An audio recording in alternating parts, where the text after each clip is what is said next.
Assalamualaikum warahmatullahi wabarakatuh. Bertemu lagi dengan Bu Melin. Hari ini kita akan belajar perkembangbiakan hewan. Tetap semangat belajar ya dan jaga kesehatan. Mana semangatmu? Ini semangatku. Makhluk hidup ada di sekeliling kita. Bahkan di lingkungan terkecil pun terdapat makhluk hidup. Tanpa kita sadari, semakin lama makhluk hidup di sekitar kita kian bertambah jumlahnya. Contohnya saja manusia. Oleh karena itu, setiap makhluk hidup memiliki kemampuan untuk berkembang biak. Ada yang tahu berkembang biak itu apa? Oke, berkembang biak adalah kemampuan makhluk hidup untuk menghasilkan individu baru yang sifatnya sama atau menyerupai induknya. Begitu pula dengan hewan. Hewan yang telah dewasa akan membentuk sel kelamin. Hewan jantan akan menghasilkan sel kelamin jantan atau sperma. Sedangkan hewan betina akan menghasilkan sel kelamin betina atau sel telur atau yang disebut dengan ovum. Apakah memiliki hewan peliharaan? Apa kalian tahu mereka berkembang biak atau tidak? Nah, misalkan di sini terdapat 2 ekor burung, 1 jantan dan 1 betina. Kemudian burung betina bertelur. Setelah telur-telur dierami sama induknya, maka telur akan menetas. Sekarang burung tersebut menjadi makin banyak. Ya, itulah yang disebut dengan perkembangbiakan atau berkembang biak. Bagaimana ya perkembangbiakan hewan itu terjadi? Perkembangbiakan hewan itu terjadi melalui 2 cara. Yang pertama, perkembangbiakan secara vegetatif, yaitu individu baru berasal dari satu induk saja, sehingga individu baru merupakan bagian tubuh induknya. Sifat individunya juga sama persis dengan sifat induknya. Yang kedua, perkembangbiakan secara generatif atau kawin. Kalau vegetatif tadi tidak kawin ya, yaitu individu baru merupakan hasil perkawinan antara induk jantan dan induk betina. Perkawinan atau pembuahan adalah proses peleburan antara sel kelamin jantan dengan sel kelamin betina. Begitu. Apakah anak-anak sudah paham? Sudah paham ya?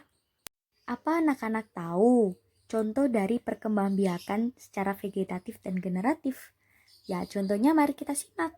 Di sini terdapat contoh perkembangbiakan secara vegetatif. Di situ terdapat amoeba dan ada cacing pipih. Kemudian untuk perkembangbiakan secara generatif ada sapi, ada bebek, ada ayam kucing, ada angsa, kuda laut, dan masih banyak lainnya. Itulah contoh dari perkembangbiakan generatif dan vegetatif. Di sini kita akan membahas pembagian perkembangbiakan hewan secara generatif. Ada 3, ovipar, vivipar, dan ovovivipar. Perkembangbiakan secara ovipar, bertelur.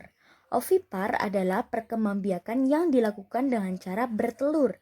Ovipar berasal dari kata ovum yang dapat diartikan sebagai telur. Setelah bertelur, sang induk akan mengerami telur tersebut beberapa waktu hingga menetas dan menghasilkan spesies baru yang sejenis dengan induknya.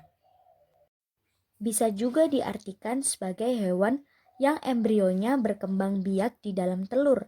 Hewan yang masih di dalam telur mendapat asupan makanan dari cadangan makanan yang ada di dalam telur tersebut. Pada perkembangbiakan ovipar, telur berada di luar dari tubuh induknya. Selanjutnya kita akan membahas ciri-ciri dari perkembangbiakan secara ovipar. Ciri-cirinya adalah yang pertama, janin tumbuh di luar tubuh induk betina tetapi di dalam telur bercangkang. Yang kedua, janin memperoleh makanan dari cadangan makanan yang tersimpan dalam telur. Yang ketiga, janin tumbuh relatif cepat. Yang keempat, bentuk tubuh anak umumnya sama dengan tubuh induknya. Yang kelima, tidak mempunyai daun telinga. Dan yang keenam, tidak mempunyai kelenjar susu. Dan yang ketujuh, tidak menyusui anaknya. Apa kalian tahu contohnya hewan apa saja? Contohnya adalah ayam, burung, ikan, penyu, ular, katak, kupu-kupu, dan sebagainya. Pada beberapa unggas atau burung, telur dierami sehingga memperoleh panas yang sesuai dari tubuh induknya hingga menetas. Masa mengerami setiap unggas berbeda-beda ya. Misalnya, masa mengerami untuk ayam adalah 21 hari. Setelah melalui masa mengerami, telur ayam akan menetas, kulit telur akan pecah, dan akan keluar anak ayam yang sama dengan induknya. Selanjutnya kita akan membahas perkembangbiakan vivipar beranak. Vivipar adalah perkembangbiakan atau reproduksi suatu makhluk hidup atau hewan dengan cara pembuahan sel jantan terhadap sel telur betina di dalam tubuh induknya, kemudian mengalami pertumbuhan hingga akhirnya dilahirkan dalam bentuk individu yang baru. Proses ini disebut dengan melahirkan atau beranak. Reproduksi adalah suatu proses bagi makhluk hidup untuk memperoleh keturunannya. Reproduksi merupakan salah satu kemampuan hewan yang sangat penting. Tanpa adanya kemampuan tersebut, suatu jenis hewan akan punah. Oleh karena itu, perlu dihasilkan sejumlah besar individu baru yang akan mempertahankan jenis suatu hewan. Proses pembentukan individu baru inilah yang disebut dengan reproduksi. Selanjutnya kita akan membahas ciri-ciri dari perkembangbiakan secara vivipar. Ciri-ciri hewan vivipar adalah: yang pertama, janin tumbuh di dalam rahim induk betina atau yang disebut dengan masa kehamilan.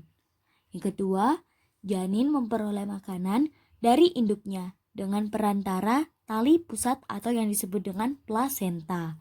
Yang ketiga, pertumbuhan janin relatif lambat.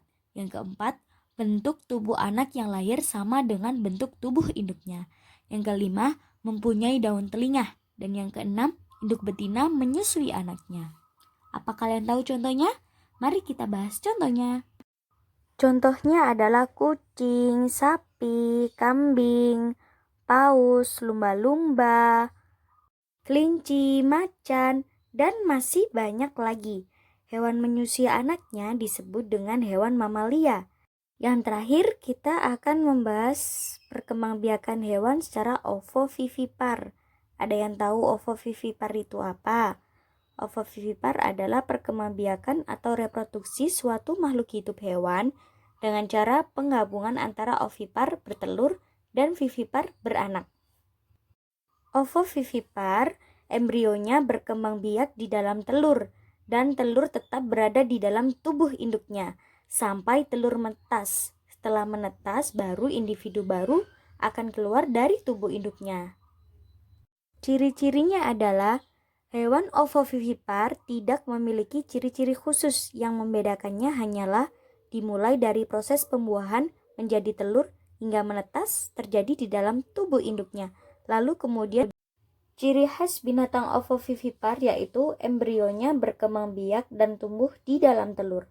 Kemudian setelah cukup umur, telur akan menetas dan hewan keluar dari tubuh induknya.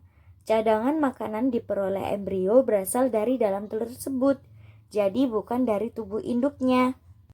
Produksi individu baru dari hewan ovovivipar dilakukan secara generatif atau seksual.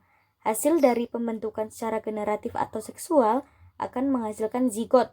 Kemudian zigot menjadi betina dan terjadi saat sperma jantan dan ovum betina bertemu. Kemudian terjadi pembuahan sehingga membentuk telur. Kemudian dalam telur embrio tumbuh dengan sempurna karena ada cadangan makanan. Masa bertelur dalam tubuh induknya sama seperti pertumbuhan embrio pada contoh hewan vivipar. Masa embrio pada contoh hewan ovovivipar tergantung pada kondisi lingkungan yang ada. Dan contohnya adalah ikan hiu, ikan pari, kuda laut, ikan gupi, dan masih banyak lagi. Ada lagi kadal. Kadal sebenarnya merupakan hewan bertelur, tetapi telurnya menetas di dalam tubuh induk betinanya. Kemudian anaknya keluar dari tubuh induk betina. Nah, itulah tadi perkembangbiakan hewan. Sekian dulu pembelajaran kali ini. Semoga pandemi ini segera berlalu agar kita bisa belajar bersama lagi. Terima kasih. Wassalamualaikum warahmatullahi wabarakatuh.